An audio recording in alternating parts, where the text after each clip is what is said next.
Good morning. কি ভেবেছো কি তুমি? তুমি কি ভাবলে সেটা জানতে এসেছি। ওয়াচম্যান। Yes madam. বাইরে একজন দাঁড়িয়ে আছে, ওকে আচ্ছা করে ধোলাই দাও। দেখছি।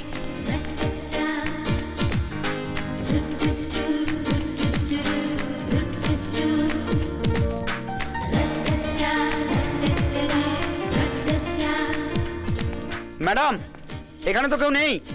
হ্যাঁ, হিরোইজম বেরিয়ে গেল। ঠিক আছে, চলে এসো।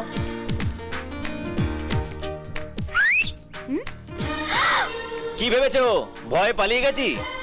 অত সোজা? আরে আমাকে যে ধোলাই করতে আসবে তাকে ইস্ত্রি করে তোমার কাছে পাঠিয়ে দেবো। কিছু বললাম না তোমার ওয়াচম্যান বলে, ওকে মারলে তোমাকে গার্ড দেবে কে? হ্যাঁ, আর শোনো, রোজ সকালে এসে ব্যালকনিতে দাঁড়িয়ে থাকবে, আমি গুড মর্নিং বলতে আসবো।